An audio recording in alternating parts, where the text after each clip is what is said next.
We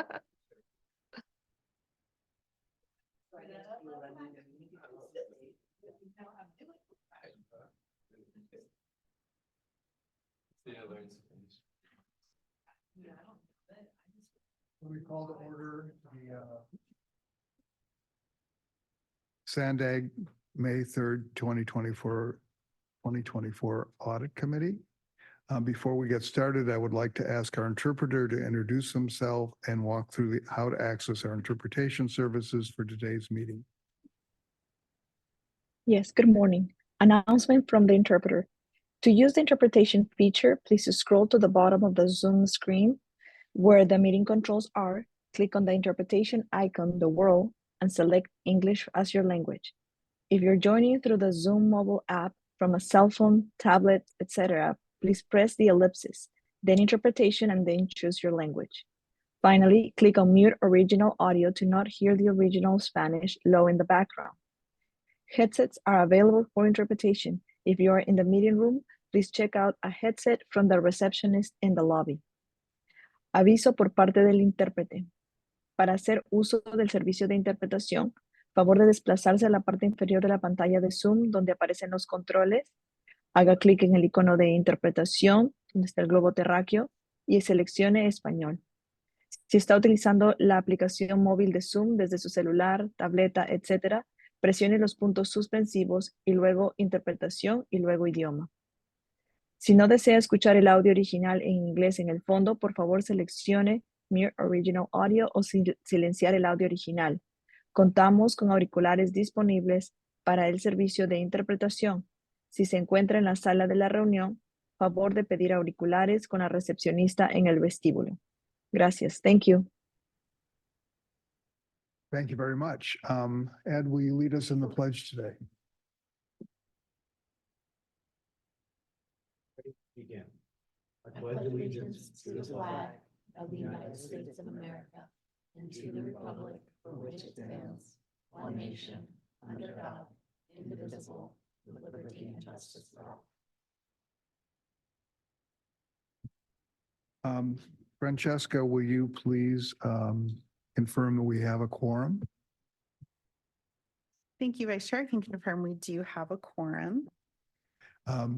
Dave Zito, the chair, is remote. So Dave, will you explain your remoteness? Yes, I have a senior care need with respect to my parents, and I am alone in the room and will remain alone in the room and can keep my video on for the entire meeting. Very good. Thank you very much, Dave. Hope your parents are doing better. So first on the agenda is non-agenda public communications / member comments. Francesca, do we have any public members that would like to comment? Thank you, we do. First, we'll go to the person with the phone number ending in 731, who will be followed by the original draw. And just for information, all public members will have 2 minutes today to make comments. So go ahead. Okay, hey there, everybody. It's Truth. Remote David slacks off in presentations and in-person appearances. Zito needs to step down as chair of this committee, just so he can be eligible for chair of the board of directors, of course. It doesn't matter if he's not interested. I just want 2 minutes to speak there. Nora is not a liberal with time. She's more of a regressive progressive. Or as I said at the BOD, Zito must be chair of all SANDAG committees, whether he wants to or not. Doesn't he want more sandwiches and sodas? What about the reimbursements? There's a lot of money in this agency. And Courtney, I wanted to congratulate you for your 12-second update last meeting because it was the most efficient thing that's ever come out of SANDAG. Congratulations. And Courtney, I've got a not so anonymous tip for you. The whole board of directors is a major source of fraud, waste, and abuse. What do you think? And speaking of which, my new audit recommendation is Mario Orso. Everyone knows why he was really chosen, to keep pushing through the broken toll system to hurry and get that Otay Mesa East toll in place. Just skip over all the corruption, collusion, deception, and outright lies, the status quo. Just keep chugging along, sweeping all the SANDAG pollution particles under the carpet, hoping it all blows over. Too bad it's only going to accelerate. The further problems aren't addressed. There's no auditing that can help with internal issues of individuals. In fact, if you go back to my comments from last year when it comes to the toll fiasco, I was actually dead on. I don't really like being right. Anyways, always fun to mess with everyone, especially David Zito, but I've got to get back to the county circus meeting going on. There's political games with a couple of unions interfering with the selection of a new CAO, not too different than what happened here with a new CEO. The difference there is that a group of paid union minions can shut down a whole meeting. Always some nonsense there. Luckily, Nora's always late. That's why I was able to call into you guys. Anyways, Drucker, Agnes, feel free to kick out Zito so he can be free to be chair of other meetings. So have fun, everybody, with the audit business today. Thank you. Thank you. Next speaker. Next speaker is the original draw. You can go ahead. Yeah, it's sad to see that, there's still just not really movements being made that could be for all the fraud, waste, and abuse that, Andre has been a part of, along with, the upper management of SANDAG and, just trying to hide all of the things that are going on with the toll system and, actually firing somebody who was whistleblowing about it. And the fact that Andre can still just, sit there and retire and still collect money when he's engaged in such a massive scandal, it doesn't bring, trust back to the people when, SANDAG continues to go down the same road all the time and, expecting the people to trust them when they can't even hold people accountable. And the people that they pretend to hold accountable or, fire, aren't the one trying to make things right, was the one trying to expose what was really going on. And so, there's punishment with doing that, which is unfortunate. And then there isn't punishment when you're actually engaged in the corruption. And, when you want people to trust you, you should be, going down the path of making sure the people that are engaged with the money, especially with billions of dollars, that they aren't, going to still stay in a position to potentially cause even more damage. And I guarantee you there's more damage that's been done, that's been exposed at this point from Andre and many of the others in the upper management. And it's just, sad to think that, you can sit here and audit stuff, but when it really comes down to it, we kind of sidestep in doing everything that can be possibly done. And that doesn't leave room for people to really trust SANDAG. And it's unfortunate. Thank you. That concludes the public commenters. Great. Thank you. Are there any member comments? Okay, so next we go on to the update of our independent performance auditor. Courtney, you're up. Thank you, Vice Chair. So a lot has been going on. We've been busy. I know we're going to talk about SR 125 later in the agenda, so I'm going to tell you about other things that we've been working on. We had the opportunity to present to staff an update on SR 125 as well as information on OIPA. So this was great. We got almost 40% of the staff attended 2 info sessions that we held. And so we went over just what does OIPA do? Why are we allowed to do what we do? Can you trust us in relation to our peer review and our credibility with GAGAS? And so those were just, it was an honor to be in front of the employees and really have this opportunity to educate and build those relationships. And I think overall it's going to make our operation more effective as more information, as the employees feel comfortable, and we can move forward to identifying, whether it's identifying areas to audit, because we know employees have really good ideas about things that are not working or could work better. In addition to, it always helps with tips for the whistleblower hotline. So that was great, and we'll continue to be in front of the employees at every 6 months at least. So we did that. We also have started the risk assessment process. So I am meeting with all the executive team. I'm meeting with all the directors. I have met with or am scheduled to meet with board members. We have need to push on that. We'll need to push on that on at the May meeting to have more board members schedule those. meetings. And then if we don't have a meeting set up with you yet, then let's make sure that we get that on the book so we can have our annual risk assessment discussion. And that is a part of the generally accepted government auditing standards that we have to abide by. We have these conversations to identify if there's high risk areas in the agency that we should be focusing our resources on.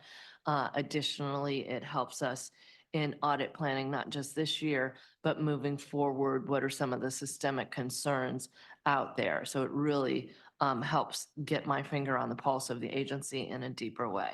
And those are going very well. And I want to appreciate everybody who's had their risk assessment or has signed up to have their risk assessment.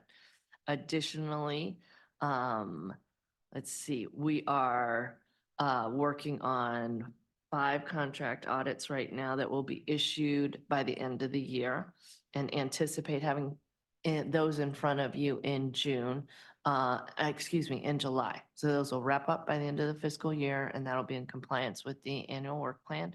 And then we'll present those, and we're going to bundle them as one report. I think it'll be more efficient and effective for everybody's time, and ultimately moving forward with the recommendations. And then last, I'm happy to announce that we have hired an associate administrative analyst to start May 28th. So I am breathing much deeper. So I can't wait for you to meet that person when they are on board. And then just to look ahead, we'll be bringing the CPA firm will be here at the next meeting. I talked about the risk assessment. There'll also be other year-end reports coming to you in relation to the whistleblower. Annual report will come to you. The CAP report, the correction action plan, annual report will come to you. So a lot of good things in the pike. Very good. Thank you very much, Courtney. Thank you. Francesca, are there any members of the public that would like to speak on this item? Yes, thank you. Thank you. The original draw, you can go ahead when you're ready. Again, it's like I feel as though we're always kind of sidestepping what needs to be done. I know that you're doing a lot of hard work to, make sure that things, I guess, are transparent, but, when Andre can, again, still be involved in anything that has to do with SANDAG and, funds, money spent, or, just doing anything really when he's involved in such, just bad corruption. It doesn't sit well to think that he can still even be doing reports or, just even be there to make more mistakes or even possibly hide more. Right. Because it's like when you've been doing it for so long and trying to brush things under the rug and you refuse to, really take responsibility for, your own actions that have caused quite a fiasco in SANDAG. It just makes me think that he's going to go and try and attempt to do more hiding or more of the same. And we shouldn't be giving people's opportunities like that, especially when a whistleblower has been fired just for trying to bring light to it. I mean, it's ridiculous how things work when, on one hand, you'll say that you're working on stuff, but then the actual people involved that were part of that don't even get acknowledged in that. And it's like they continue to do and they can continue to stay. So, I mean, why can't you bring that whistleblower back and actually have them trade positions? Because she was the one that was actually doing the right thing. And all he's done since then is tried to pretend like he's done nothing wrong and like go on vacations and all this. I mean, it's just, I don't understand how anybody can have trust in this. That concludes the public speakers. Very good. Are there any member comments or questions? I see Dave Zito's hands up. So Dave, go ahead. Thanks, Chair, Vice Chair. I just wanted, since the IPA brought up a topic coming forward in the July meeting, I did want to just note and confirm thanks to everybody for responding to the ping about moving the July meeting, and just wanted to confirm that we will have a quorum. I felt that it was good idea to check at this point, since our original July date was July 5th, which was the day after a major holiday and before a weekend. That probably wasn't going to work out, and that turned out to be the case. So we are now confirmed that our July meeting will be on July 11th at 1 p.m., I believe, instead of July 5th, and just make sure everybody gets that on their calendars. Thanks. Thank you, Dave. Any other comments? Go ahead, Agnes. I know I won't be here. I'll be traveling. Yes. Okay. Yeah. Very good.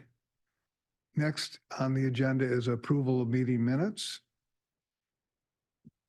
Are there any public speakers on this item? The original draw, you can go ahead. So, you know, you're talking about the SR 125 again, and what I don't understand is why we're not, I mean, I know that the back end software and whatnot is the same on the 15, but, you know, it's a concern to think that that's not being talked about. It's just always the SR 125. And I don't know if you believe that in you fixing that all the problems with the 15 are going to go away, because there's a lot of people that talk about, you know, having been overcharged and keep getting bills for things that they didn't, they weren't a part of, that they didn't use the road at that time. And there's a problem with the accounting in that. And, you know, it's a concern to think that if we're hiding certain things still, like through Andre, how is there trust that the 15 is actually going to be addressed as well? And those people are going to be, have their accounts mitigated so that they don't go into collections and whatnot, because that's what's happening. And, you know, I just don't have trust that we're going to actually do that if we're not ever talking about it. It's almost like a lot of things people will say, oh, we're going to do this. And then as soon as, you know, all of this audit for the SR 125 goes away, then that kind of goes with it.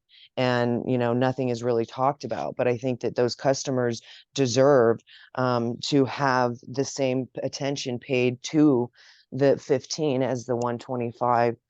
Just to make sure that they're, you know, not having to suffer the consequences of the negligence that's taken place with both of them. And so I would hope that, you know, that at some point an item can be brought forward so that it can be discussed and you can actually really share what you're going to be doing. And maybe that comes after you figure it out with the SR 125, but I'm just hoping that it doesn't fall to the wayside because again, that wouldn't let people trust you guys more. It's going to cause more discord and distrust. Any other public speakers? That concludes the public comments. Very good. Are there any comments or changes to the meeting minutes? Do I have a motion? No, do I have a motion first? Okay, is there a second? Again. Okay, very good. If you will please vote. Due to having one member virtual, we will need to do a roll call vote in addition Okay. to using the clickers. Okay, But if you could go ahead and use your vote there, that way we have the meeting slide to refer back to later. Francesca. Thank you. Board Member Chair Zito, Yes. Vice Chair Jerker, Yes. Public Member Agnes Wong Nickerson, Yes. Shanae Pickney Forrest, or I'm sorry, Shanae Pickney Forrest is absent today, and Rowena Dorsey. Yes. And that motion does pass unanimously with those members present. Very good. So now we go on to reports. The first one is contracts and procurements, operational and system control report, audit action progress update. And I believe we have Melissa Coffett and Kelly McCall from SANDAG staff.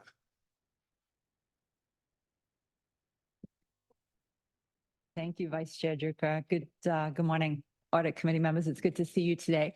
I'm just going to offer a couple of introductory remarks and then turn things over to Kelly here.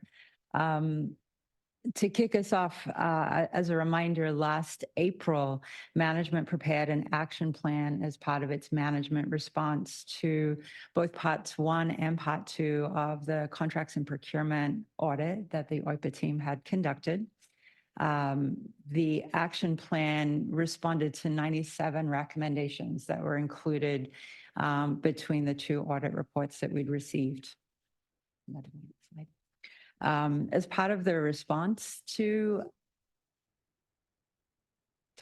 as part of the response to the two audits and contained in the management response, we outlined 3 key strategic initiatives that the contracts and procurement team was undertaking. These had been launched prior to receiving the audit findings. And in fact, the audit findings now blend into those strategic initiatives, and those are noted here for you. They include implementation of an ERP, an enterprise resource planning tool. And Kelly will talk to you a little bit more about our progress there.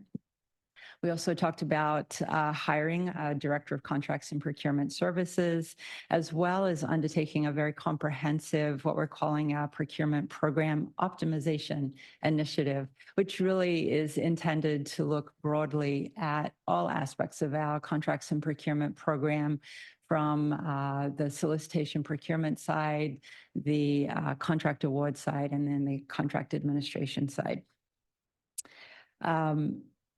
As I said, Kelly's going to talk a little bit about the overall progress on the action plan, but I did want to let you know that as one of the strategic initiatives, it was, as you see, was about hiring a director of contracts and procurement services. That, in fact, is Kelly. She has been with SANDAG for more than 10 years, is a very seasoned contracts professional, and late last year was promoted to the director position. As I mentioned, Kelly's been with the agency for more than 10 years, and prior to coming to SANDAG also had extensive contracts and procurement services experience with the federal government. She has expertise in federal acquisition regulations and is very knowledgeable about FTA and FHWA contracting rules and guidelines. And of course, those are our primary sources of funding here at SANDAG. Kelly played a significant role working with the OIPA team during the field work of the 2 audits and the continued audits that are happening today.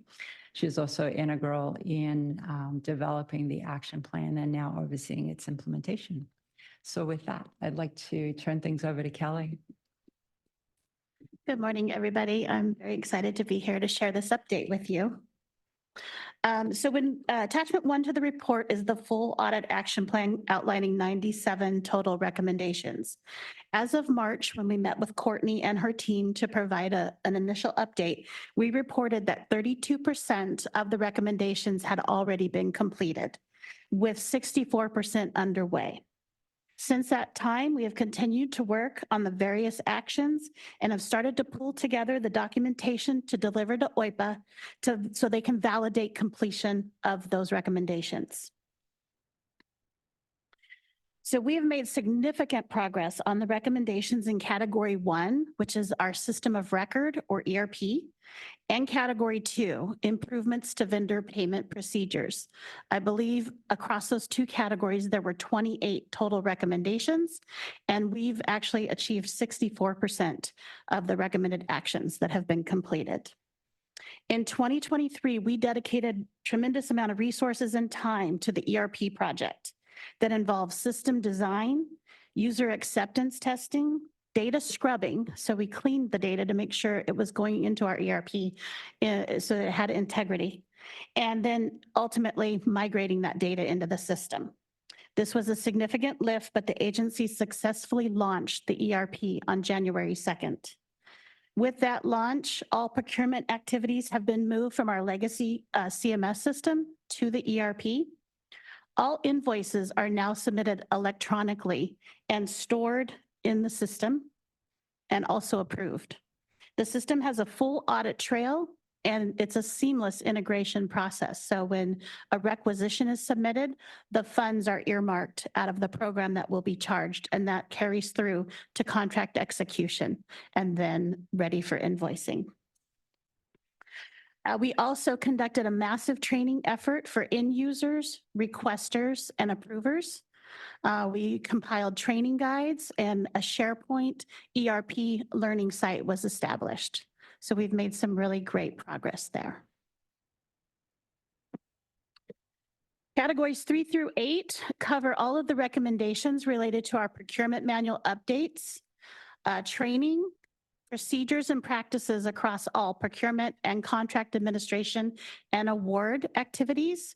And I'm happy to say that all recommendations are underway with some already completed. There are a total of 54 recommendations across these categories. Highlight of the work that's in progress includes that we're working on formalizing thorough standard operating procedures with appropriate internal controls. Now that the ERP is launched, we are in a better position to define robust procedures, and we will continue to do that. We are developing a contract management support unit.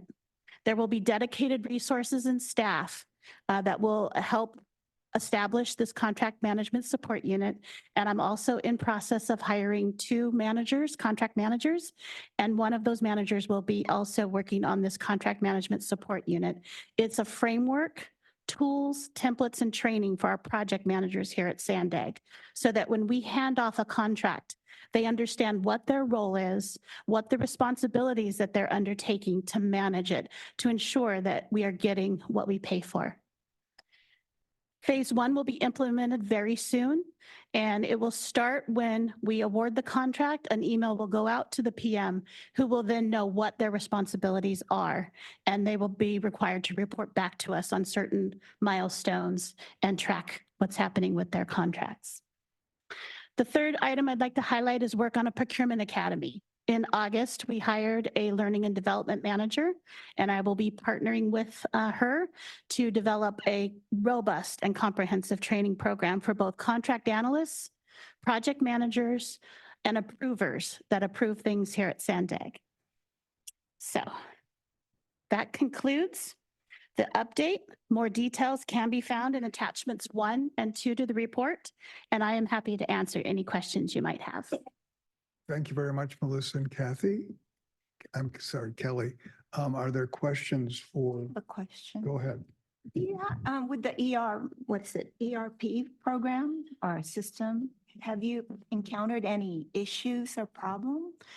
I would definitely say with any system implementation this size and complexity, we have had some bugs, and we are currently what we're calling in an ERP optimization phase. We were part of phase 1, which was all the financial modules and components. And so we are currently activated right now, doing system design enhancements, getting feedback from all agency staff. What are they having troubles with? And we're mobilizing on those issues. We have had a few definitely issues and challenges that we're working through, but we're actively managing that at this time. Okay, thank you.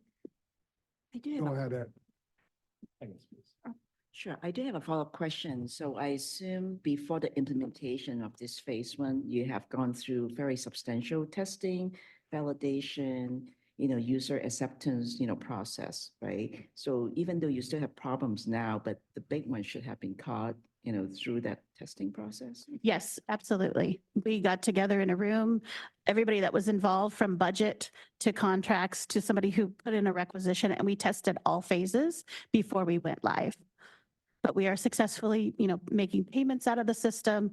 All of our open active contract records have been migrated. So, yeah. Go ahead, Ed.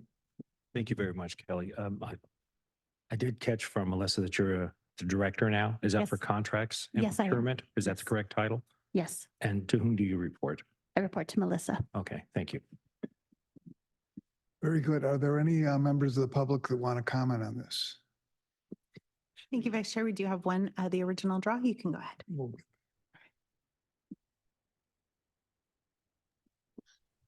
Yeah, it's good that you're doing all of this work to, attempt to mitigate the issues that have been exposed. And sadly, they are only being addressed because it was exposed.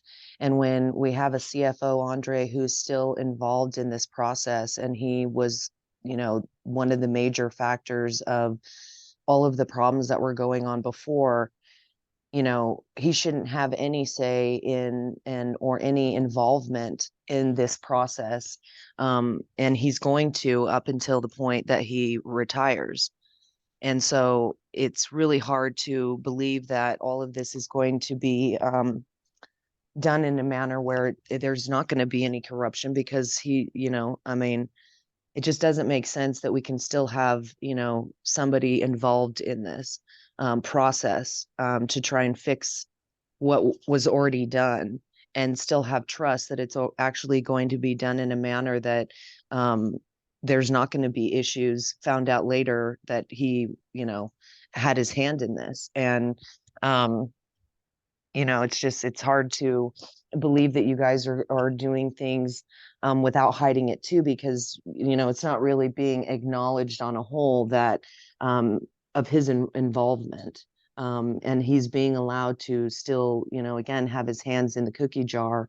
And when we're not like fully exposing all of the fraud, it makes you wonder, like, why is that? Why is he being protected? Why is he still allowed to, engage in this process when, it's already been let out that he's, done such extravagant things that have affected, a lot of people and this board at SANDAG. So it's hard to have any kind of trust that this isn't going to have the same kind of, fraud, waste, and abuse involved in it. That concludes the public comments. Thank you. Dave, your hand's up. Thanks, Vice Chair.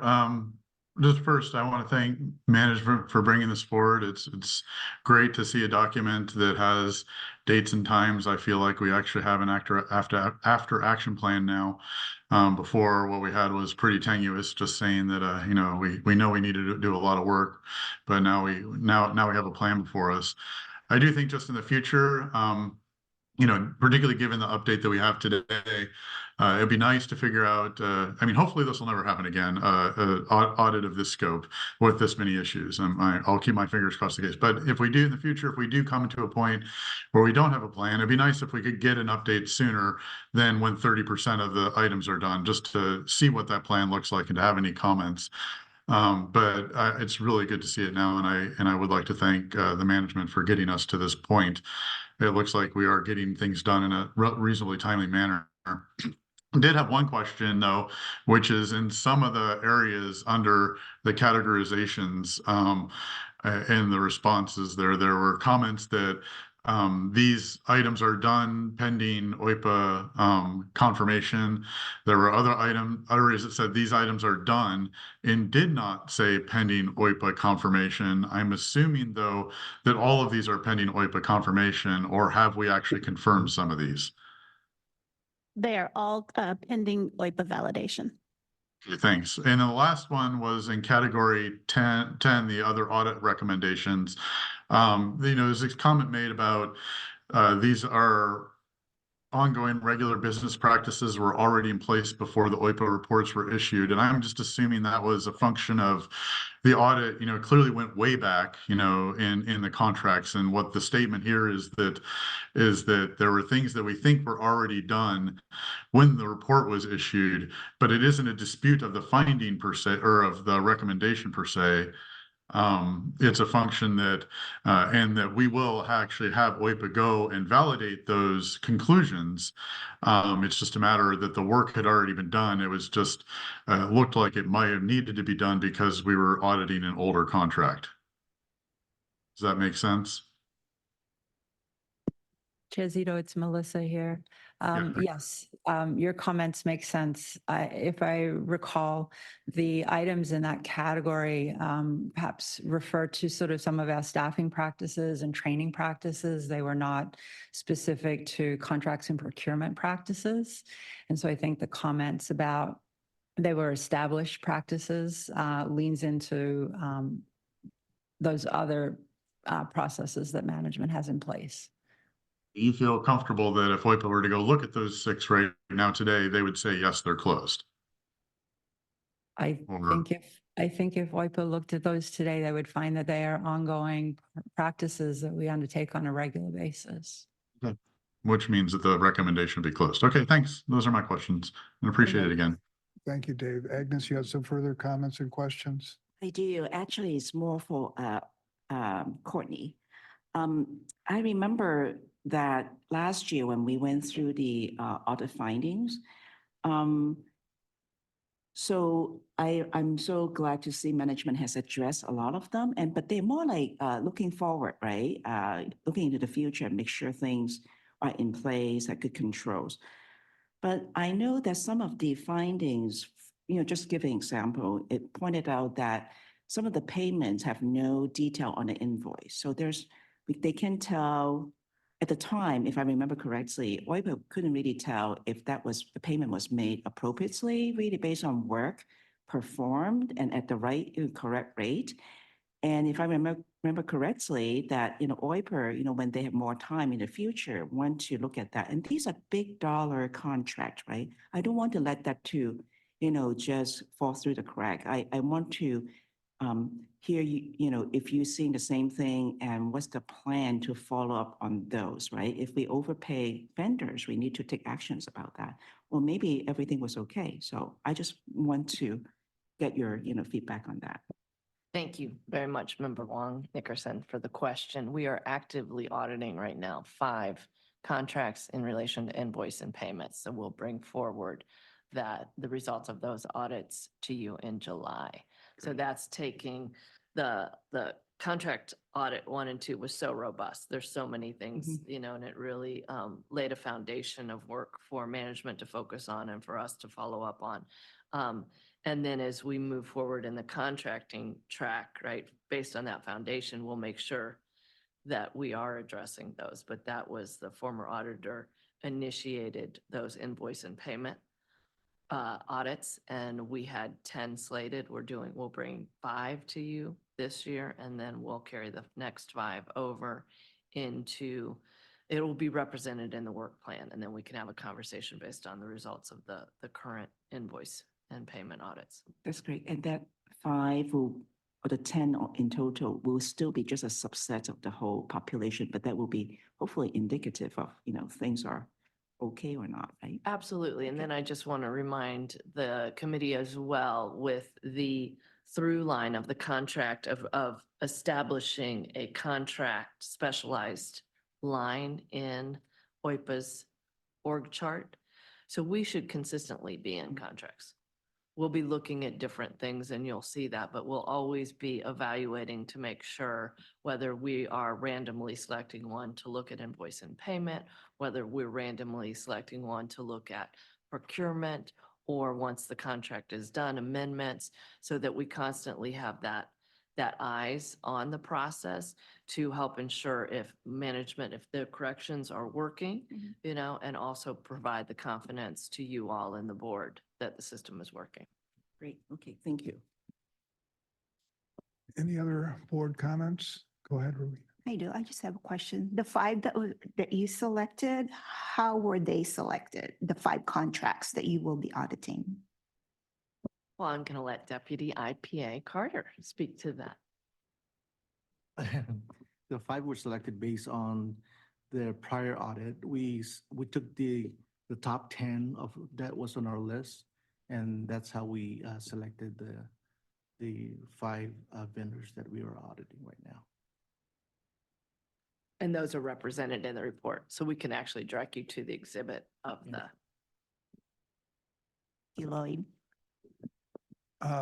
Kelly and Melissa, thank you very much for your presentation. The ERP implementation was and is a major step for this agency to consolidate that.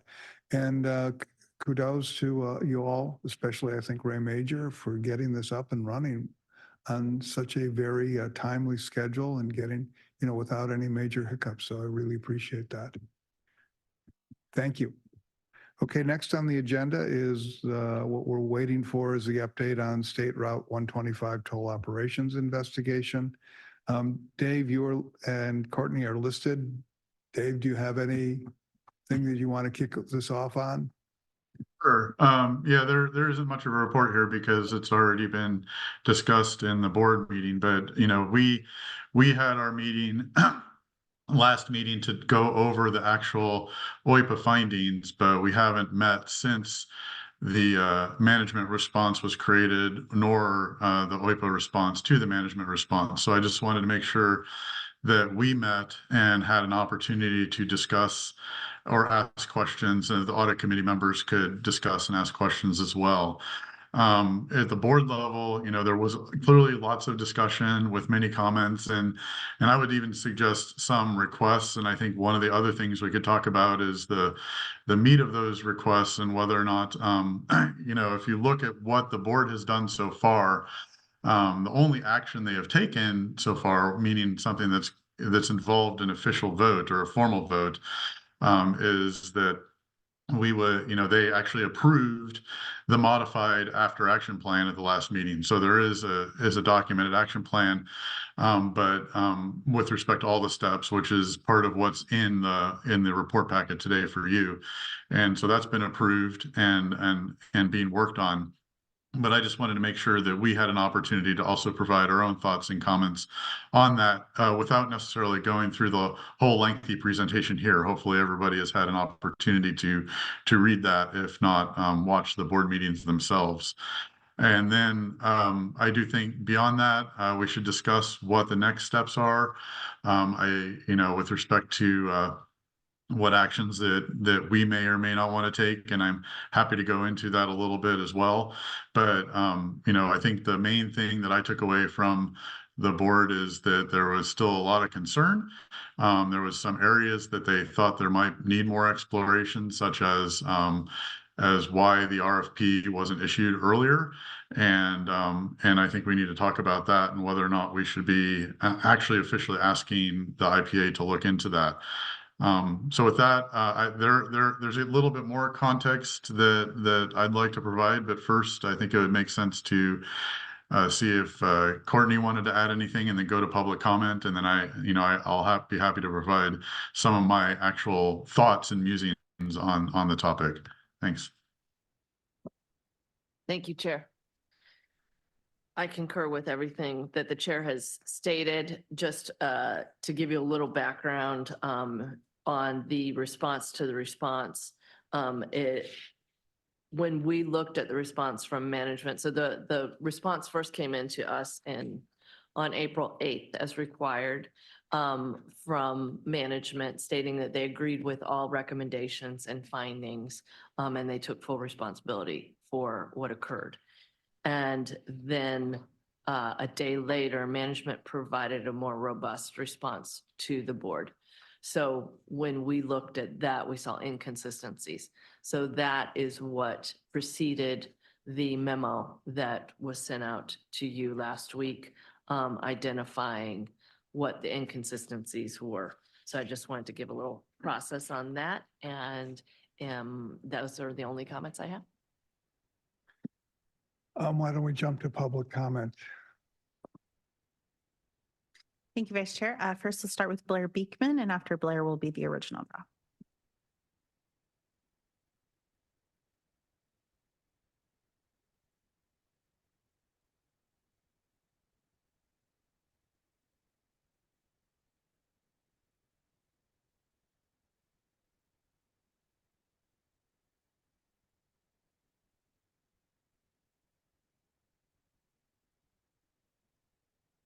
Blair, you're self-muted at the moment.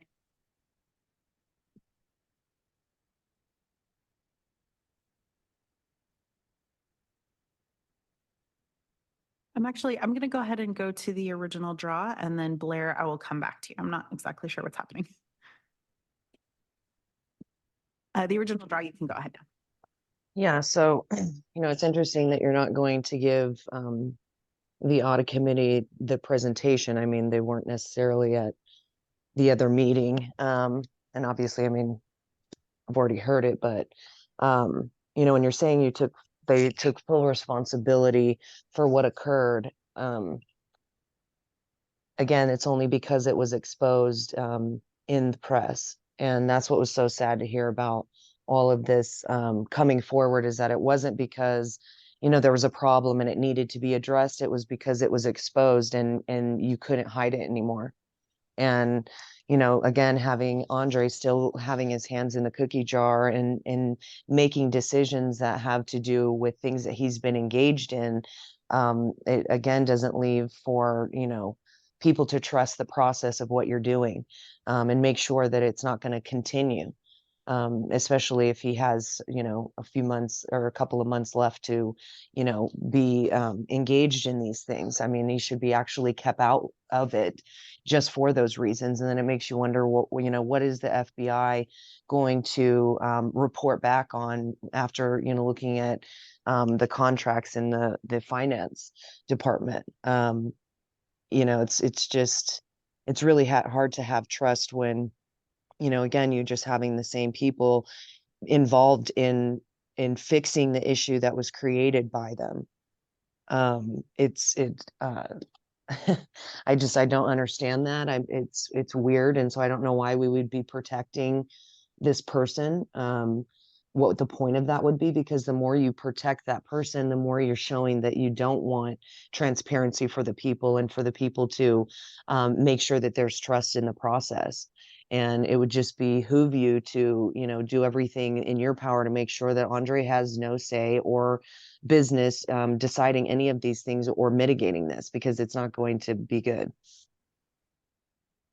Thank you. The original draw, your Blair Beekman will be next. I'm going to go ahead and try to give you permission to talk again. And if you'll unmute yourself. There we go. Thank you. Hi, Blair Beekman. Thank you. I've been trying to do 2 meetings at once. The San Diego budget meetings are going on. Thank you. Sorry about that. To ask a procedural question, are you talking, I'm assuming you're talking about item Route 25, 125 issues. If that's not correct, is that correct? That is correct. That is correct. Thank you. Thank you for being able to answer my question. So I'll be able to continue and to talk about, I have mentioned I've attended one meeting last week, and I know you had another meeting the week before on trying to clear up the auditing issues. A real good luck to yourselves in what you can be doing. Thank you that you are. In the very least, we are clearing up and cleaning up the item and figuring out its problems. I think San Diego County, with a number of city governments and local agencies, they're dealing with these sort of issues at this time. And it's kind of disheartening and it hurts, but I'm hoping that the cleanup we're doing right now is it's a growing process. It can happen. And in a few years' time, we can look back and say, all right, we're doing the good job. We're doing the job of accountability. The work I do with tech accountability can really lend to the needs you guys have as a whole county level of just cleaning up our government process. And I think we're learning how to do that in San Diego. The San Francisco Bay Area was going through the same thing, guys, back in 2014 after the 9/11 war efforts. They made the attempts to clean up. They can be good examples for yourselves. You can clean all of this up. Good luck in how we can do this together as community too. Make sure to add community in the cleanup process. Thank you. That concludes the public comments. Thank you, Francesca. Dave, you wanted to make some comment at this point to kick this off? Yeah, I think I just wanted to confirm what I said earlier as well, which is, what I'd like to see come out of this is just some, an actual confirmation of actions that we think we should or maybe should not be doing in the OIPA's office as well. And I have some ideas in that space too, which I'll get to in a little bit. But I wanted to start out that when I was watching the board meeting on the first board meeting where this was discussed, there was a public commenter that made a comment about how it appeared I had shut down a line of questioning by board member Wong Nickerson. And so I went back and watched the video, and the specific question was around whether or not there should be further investigation around the whistleblower process or further audits around the whistleblower process, given what has happened. And so I went back and watched the video, and Well, it did look like I jumped in perhaps a bit too soon, and if so, I apologize to Committee Member Wong Nickerson. I just want to make sure that, since given the import of this topic and that we move forward, that she did feel like she was getting her question answered.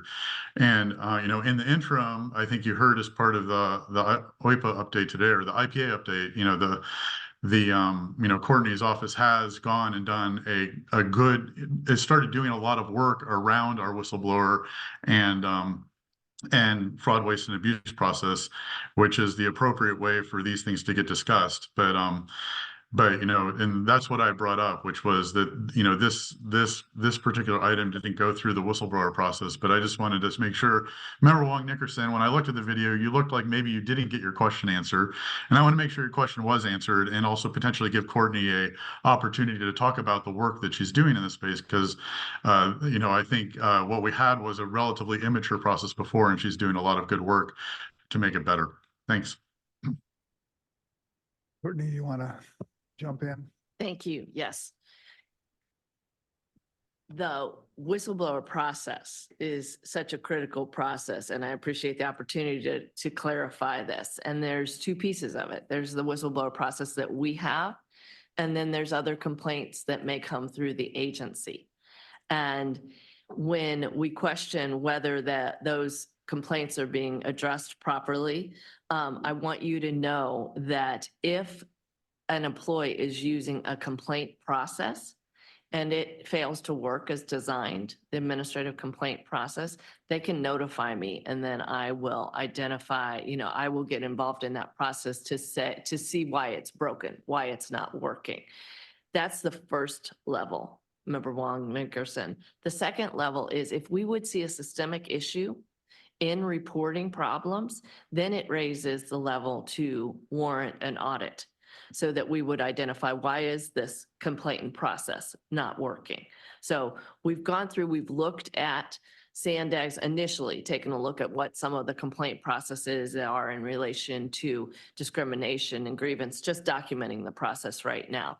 At those meetings with the employees, I made it very clear, again, that if you are following an administrative process, whether it's for a complaint or something else, and it fails to work for some reason, let me know. That way we can get involved to ensure that the processes are working as designed. So that's the levels that we will go. What you will see going forward on the whistleblower program is the formalization of our policies and procedures. So I anticipate bringing a policy to you all around the whistleblower program so that we can formally adopt that. So employees will have a clear place to go. Everything's listed right now on our website. Additionally, it was included in the PowerPoint presentation that I did to the employees, so they know how to report, when to report, and those things. And I'm available to answer any questions that they have. Very good. Go ahead, Agnes. Okay, well, first of all, Dave, and no apology is needed.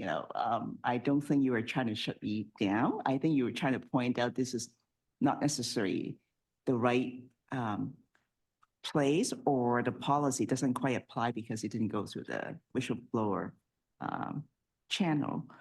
I do think, I brought it up is because not so much about the procedural, did this person go through the whistleblower process and therefore should be under OIPA or not. I think because this was brought up, right, in a media and all that, I just want to make sure someone is looking into it and get a good answer, like what happened there. And I trust that, because it's so public, that management and SANDAG is taking, the right action to look into it and get to the bottom of, what happened. Was it legitimate? I mean, in terms of the complaint or not?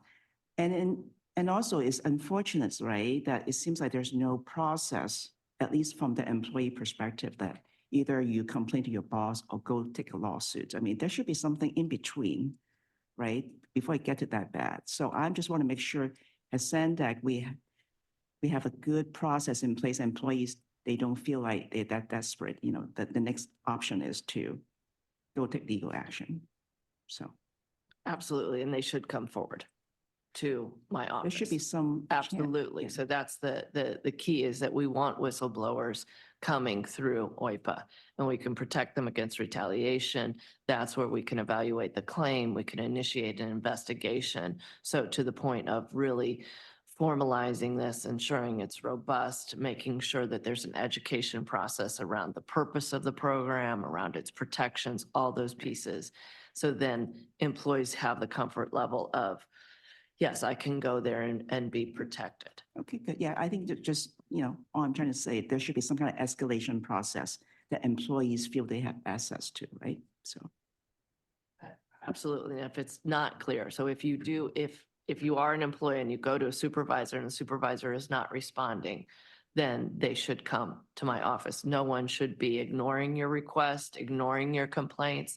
And we can find safe ways for you to bring that information to me. You don't have to come to my office. I can meet you somewhere else. We have on the website a way where you can communicate with me through email, also an external email off of the SANDAG site right now while we're looking into a third-party complaint process. Okay, thank you. Other comments on 125? Yes, I do. Actually, I was trying to watch the board meeting. It's a very long meeting. I didn't quite make it all the way through. I think I was at hour 4 and at the end of 3 hours, 50 minutes point, and then I stopped. So Dave, can you, and maybe Courtney too, because you both were there and whoever, were in the meeting, can you summarize the takeaways, that you've heard all these comments? What do you think, maybe share that with the audit committee, because there's some good comments from the board members, but they pretty wide range, right? Some are more extreme than others.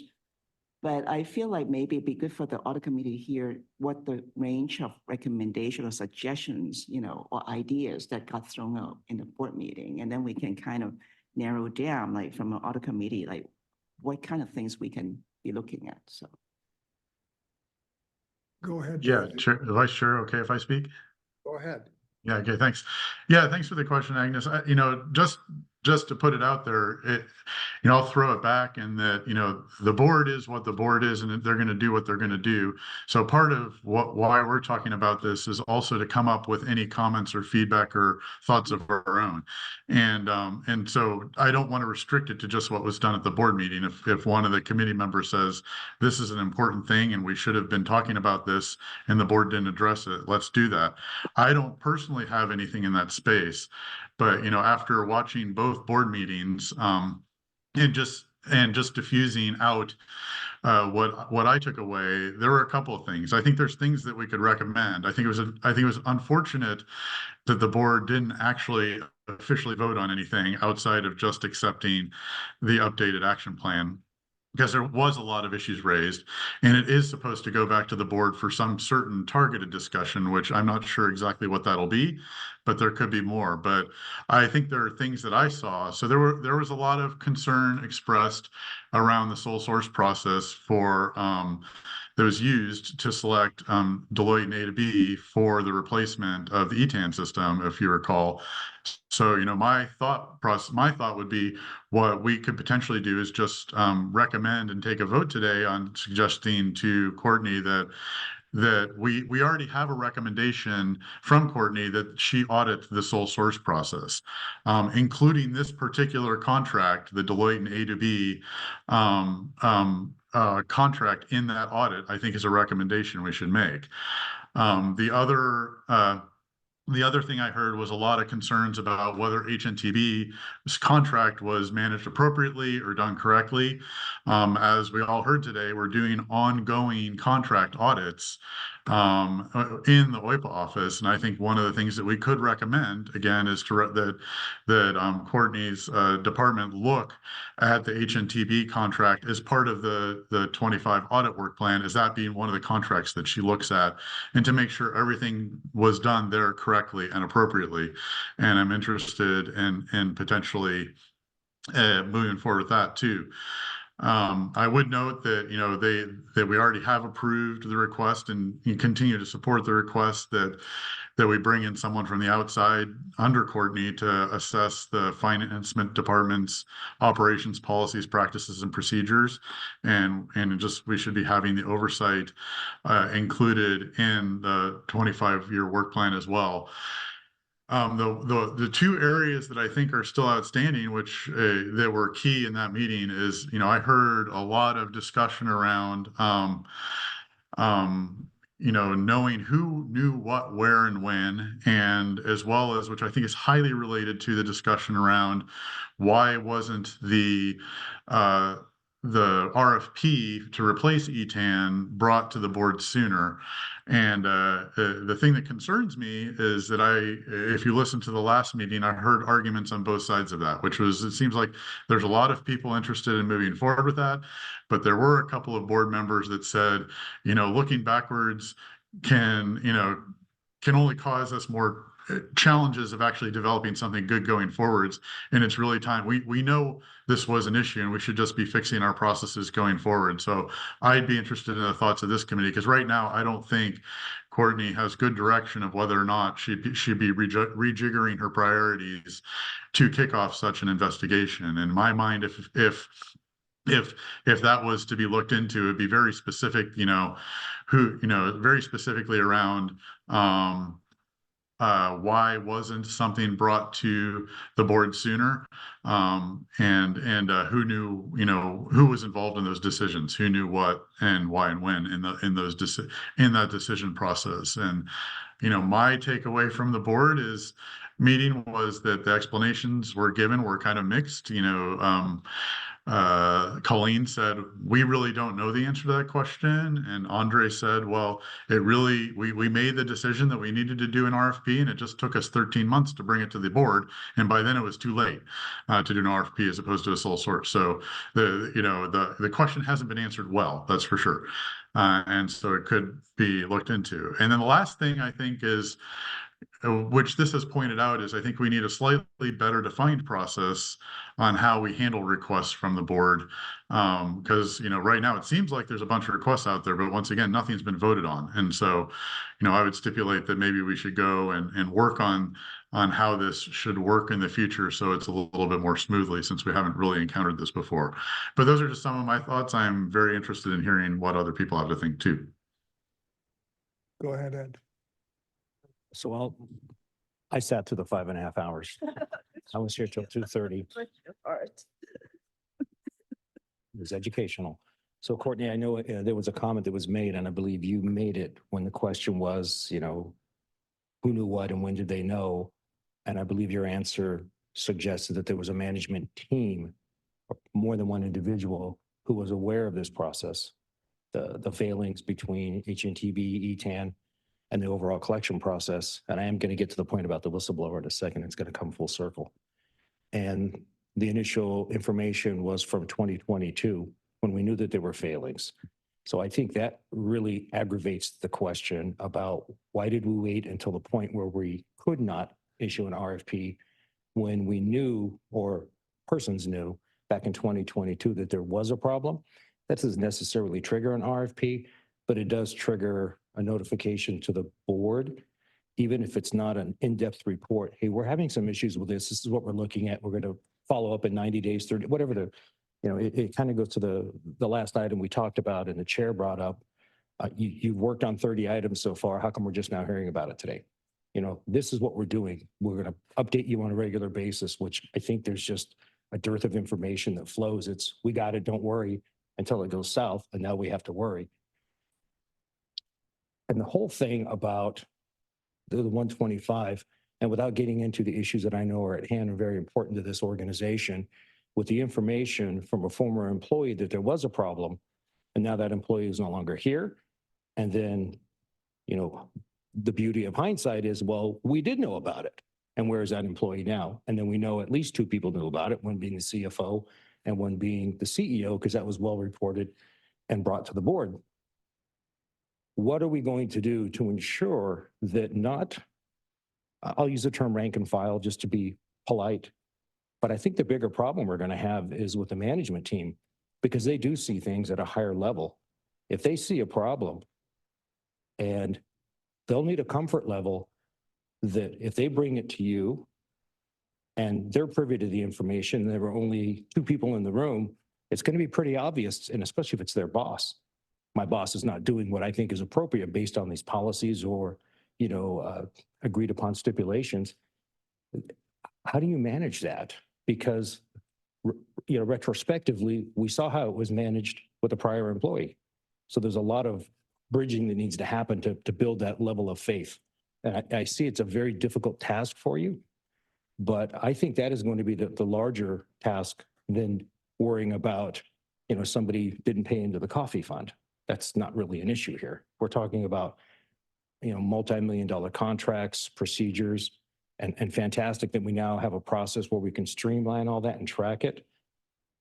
But there will be hiccups. We know that. It's not a perfect system. So there is a challenge, and it's somewhat rhetorical what I'm asking, but it is a challenge for you and your shop. Rena, Agnes, any comments? I do want to echo what Ed said. I think I watched a part that actually Nora brought it up, that it may be the executive team cultural issue, right? Can the CEO hear different opinions from the executive team members? And can the members feel comfortable to, voice very different opinion from the CEO? And when they disagree, what happened, right? Especially on serious matters like this. I think it's very unclear to me. I know that you try to, suggest, oh, how about set some policy and say this type of things need to go to the board, but I don't know a policy can really can capture every possible scenario, right? So ultimately, it's really back to that management team, their culture, how they work with each other, can one person, override, if the whole team disagree. I mean, I think those are very, good question to ask to make sure that there's room for different opinions. And if there are no consensus, make sure the board, maybe someone else need to be, in the loop at least, right? To know that, well, we don't have consensus on this issue, but this is an issue. I definitely have thoughts. If you'd like me to share, did you want, okay. This is why you have oversight like this. So I just want to say that there is, management does management's role, and they can't oversee themselves. And when we are talking about the level of issues that we're discussing in SR 125, there has to be that level of accountability and transparency. So, and people need to know that no one's above it. So when you have an effective oversight operation in an organization, and I've been involved in initiating that in other organizations, you start to see a tide turn. If there's concern around culture, that maybe this behavior is accepted, it's allowed, whatever that may be. So, because when we bring things into the light of day, now we're bringing change, systems and people are being held accountable, those pieces. So it has to be, and I said this at the meeting, I am oversight, so I will make the recommendations, right? I can't make management do that, right? But you would hope that when things are brought forward that are the right things to do, that management joins in that, and that it is when those things happen that the culture starts to shift. So I hope that yes, while it's tough, and then the other part I just want to say with this is, if there is a discomfort in bringing something forward, like I can't tell my boss because I think my boss is involved, or I think my boss is just not going to take action. That's the ability to come to me directly, because we take that information. We're not going to follow up on things that are not, so that there isn't enough information there to believe that it is a valid allegation, because sometimes people are just going to come and bring complaints, but you have to trust us on our professional process to vet that information. And that then the other piece of that is that we hold the repository of where are things bubbling over? Are there consistent patterns? Does that bring a concern? Where can we look at that? And then that we bring that forth if it's appropriate for an audit, or if there's enough information, it goes into an investigation. So Courtney, there are two aspects of this problem. One is whether or not their process and procedures are in place appropriately. And the other one is the personalities. And obviously, any personality is able to, quote, skirt the process, shall we say, or it's not skirted as much as extend it or try to figure out ways. I'm in the process, but it is not exactly to the letter. So the question I really have is for you at this point, do you see digging into this further is going to expose any more process problem, or is it going to expose personality problem? Maybe, I realize that I didn't ask this question because it's just gelled in me at this point. And, because that's what I think in some ways we as an audit committee need to decide whether or not going further into this is really going to say, okay, these are the processes that are broken and they need to be shored up versus, maybe they're a little bit rogue or something like that. Well, our response that we provided talked about, what was the criteria met that you would tell the board in October of 2023? But what was the criteria that you didn't tell the board in July of 2022? So as you saw in the meeting, there were no clear answers in relation to we did it here and not here, other than the fact of the CFO stating that they were in process of preparing an RFP or gathering information. So I think you bring up a very good point based on what we're seeing in the responses last week, that there aren't policies or procedures that would have turned the tide, right? So that they do need to be addressed. In relation to personalities, what I will say, well, I don't know that there's really a lot to say. I mean, I think that's for your discussion to have today. So what I hear you say is there's some other places we can be digging to figure out what processes are not in place, so this types of actions don't happen in the future.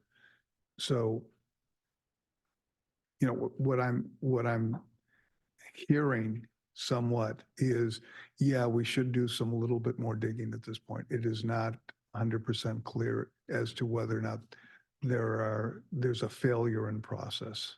And I would assume that the rest of the committee would agree. So it's a good point, Vice Chair. And I think the chair was alluding to that at the board meeting after the presentation was made. There was kind of a split on the board of we need to get to the bottom of what happened versus, okay, we have our report, let's move forward and see where we're going to go from now. And then that evolved into, do we need an independent, I use that term loosely, an independent investigator to look into those processes looking back. And then that led to some further discussion. And I asked a particular question because I know the representative from El Cajon had asked that several weeks back. And the chair, Vargas, said, yes, we had already agreed we're going to engage that, and that process is already in place.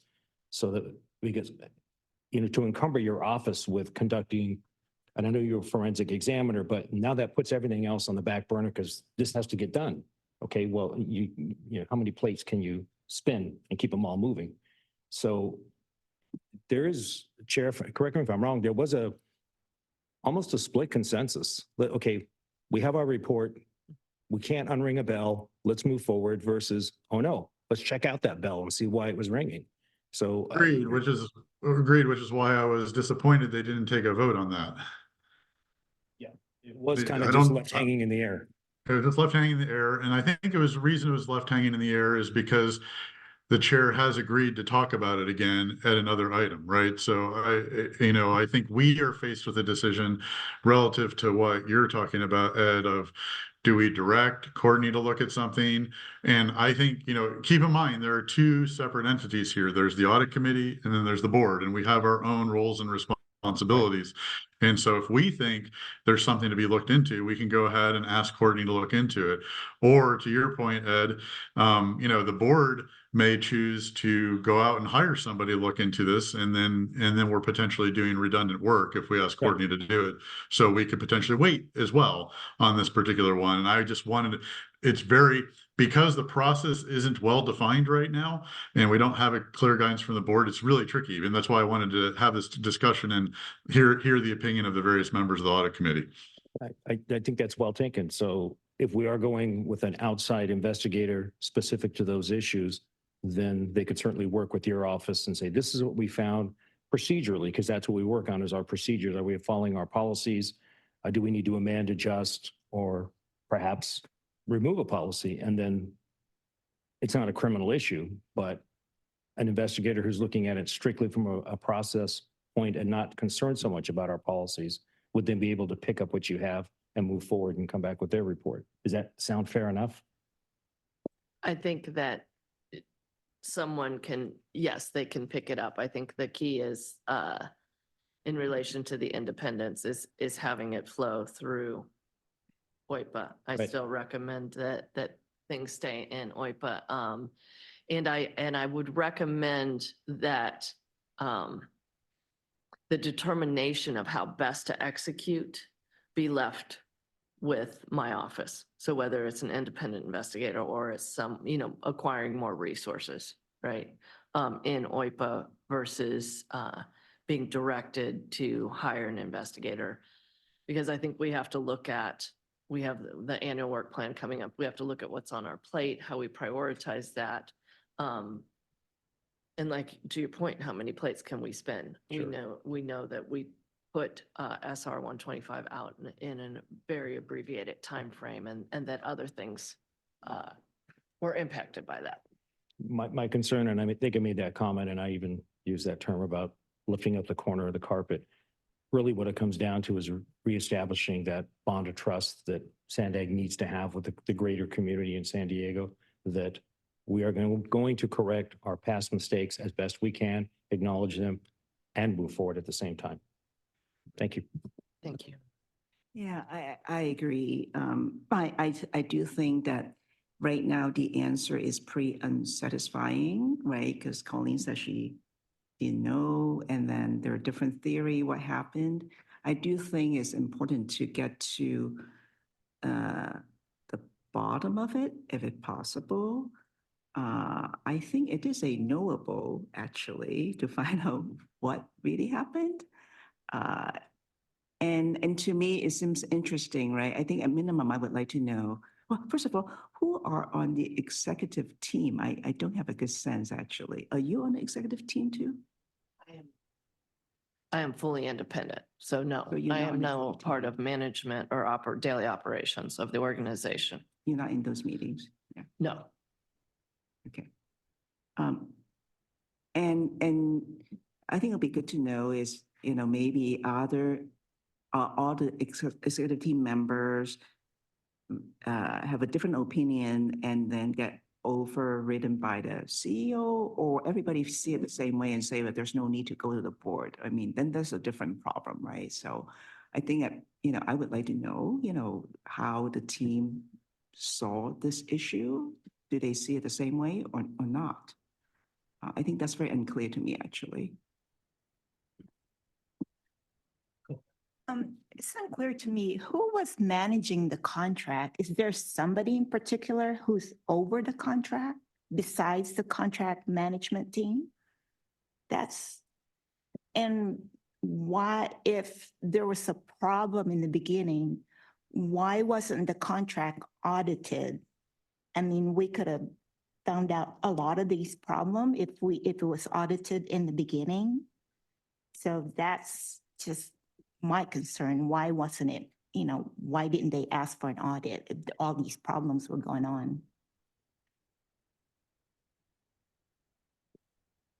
So in relation to the project management discussion, and I believe that the interim CEO has addressed, they didn't have an appropriate escalation process in place. So, however, they had an executive management structure that assigned responsibility for SR 125. It was noted in the response that there was significant turnover and issues in relation to people being involved with SR 125. In February of 2022, it was assigned to the CFO. So this part about who manages the contract, the management of SR 125 was entrusted to an executive level. So the structure then is how does that level of executive management work? Because it is beyond the responsibility of a project manager based on what we have seen. The project managers did not hold the authority or level to escalate something. So, interim CEO Cummington said that it was the executive team's issue. She stated that very clearly on Friday. Dave, go ahead. You need to unmute. Dave, you need to unmute. Yeah, sorry, it got noisy here for a second, so I went on mute and forgot about that. Thanks. Yeah, I'll put something out there to with respect to this topic, and maybe we can see how this feels. I mean, I made the two recommendations earlier that I think are useful, which is to include Deloitte and A2B as part of our source audit in fiscal year 25, also to include HNTB in the contract audit for fiscal year 25, just as those two items, and curious if people support those. And then last, with respect to this topic, maybe what we could say is, because if I listen to where you were going, Vice Chair, it's, it seemed like there may still be process issues to be sorted out here.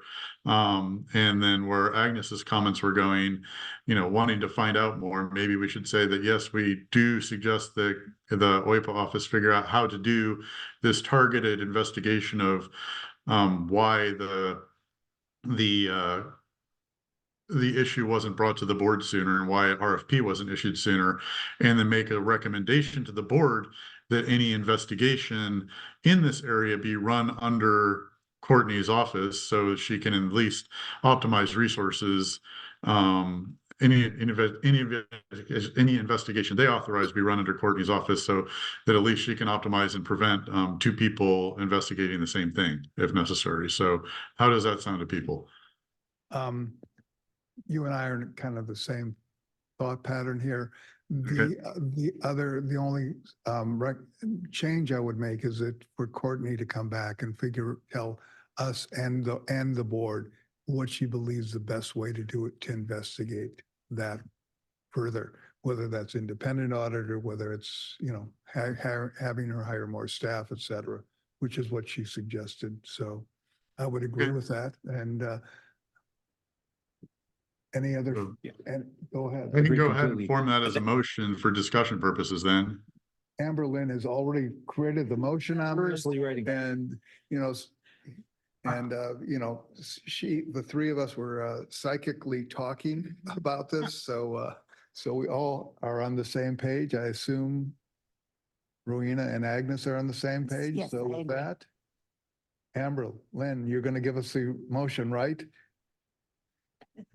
I was furiously scribbling, so my notes would reflect that the motion is to include a review of the Deloitte and A2B sole source as part of the audit for FY25, or audit plan, excuse me.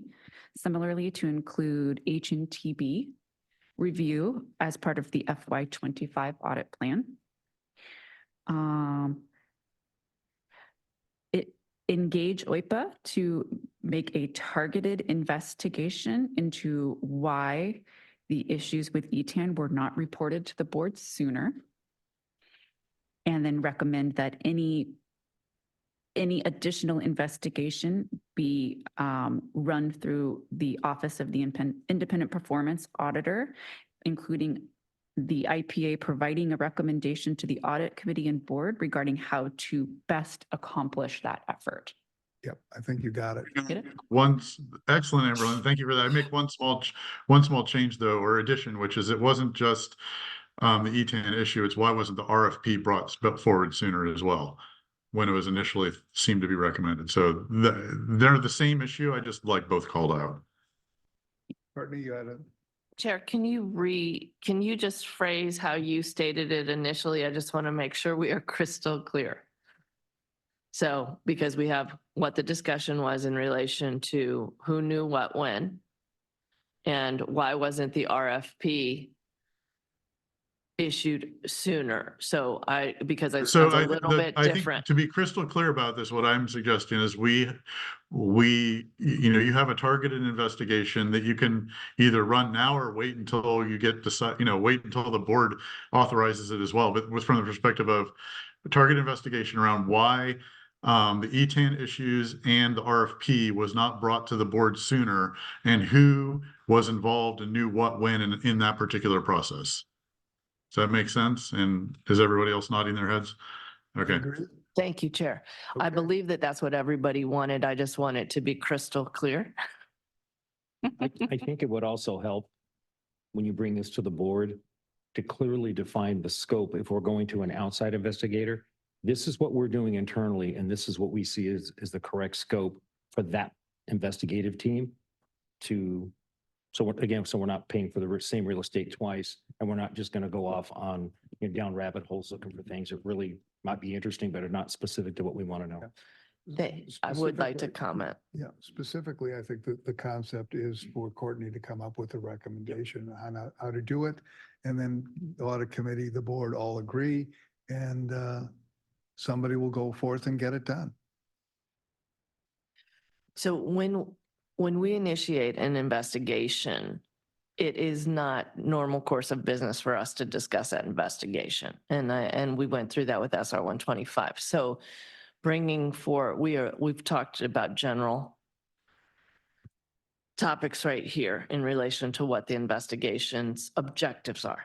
And that is the level of my comfort of what has been stated today. With the whether how OIPA chooses to execute it, that would be, sorry, because I want, again, we're trying to get very clear here. So, and the chair just stated it too, whether I could initiate right now prior to the audit committee and the board based on discussions, as well as what I believe where we are. And I do, the one place I want to emphasize that on is the concern to drag this on, right? So there's an expediency here. And with my authority, I can initiate things. So I want to figure out how we articulate some of this, of putting the processes in place, getting the feedback, making sure that I am responding to that feedback, also executing from my professional expertise of saying, what I just said, the expediency, or are we waiting to take this through another channel with the board and the audit committee? So I just want to talk that through together. Yeah, I mean, I don't, Go ahead, Dave. sorry, through the vice chair. I think the motion as it was made, managed that well, because basically it says, Courtney gets to make the recommendation we recommend that Courtney gets to direct how this investigation runs to the board. And that's effectively what the motion states. And I think if we leave it at that, we're fine. And as long as the audit committee members are comfortable with what Courtney just said, which is she can only disclose so much about an investigation. And if we're comfortable with that level of disclosure, I think we're okay at this point still. Yep, no, and I would just add that the concept is for you to figure out how to get this done. It may need to go to the board because they may want, they may want to have the option of hiring an independent or giving you resources through an independent person or something like that that would obviously report to you. Okay, Can I go ask a ahead. question? I'm curious because OIPA has been looking into this for quite some time. And this is still here where we are, right? So what, for me, like short of having an outside person to take a look, what are we doing differently? I mean, what different outcome will you be getting? Because you've been looking into this for a while, so. Thank you. I think that when we talk about expediency and the work that's already done, it makes sense that OIPA would consider this, continue this work. So that's a recommendation that I make, and I'm knowing that today. So the resource issue, I very much appreciate. So that means I may have to shift resources. I may need additional resources to do something else. That's where that would come in. Okay. So just want to be clear. So you're saying actually OIPA can still do more if you prioritize the resources? Like you're not like at the end of, what you could do? Correct. I think, sorry, through the vice chair to restate this maybe, is it fair to say that answering these questions were not the target of your initial investigation? Correct. Yeah, so now we're just saying we want to add these. They were questions that came up out of the management response, and they require further investigation. Okay, thanks. Very good. We have a motion and a second on the floor at this point. Francesca, will you please call the roll? Thank you, Vice Chair. Board Member Chair Zito, Zito, yes. Vice Chair Drucker, Yes. Shanae Pickney Forrest is absent, Agnes Wong Nickerson, Yes. and Rowena Dorsey. Yes. And that motion passes unanimously with those members present. Very good. With that, If you guys could also click your vote on the screen, that would be Okay. appreciated. Thank you. okay. Thank you very much, Francesca. With that, our formal meeting is over. But Mario Oso, who is the new CEO, is in the audience, and I wanted to at least let him come forward and introduce himself and say hello and tell us what we're doing wrong.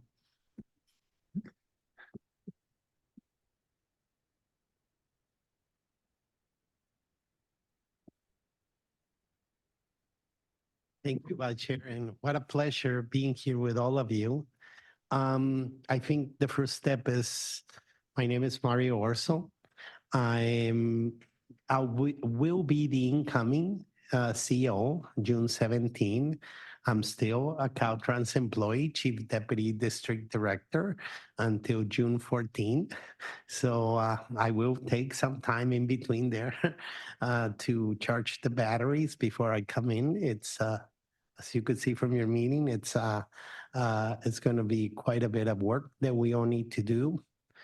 I think, the first step is always to listen, right? To listen.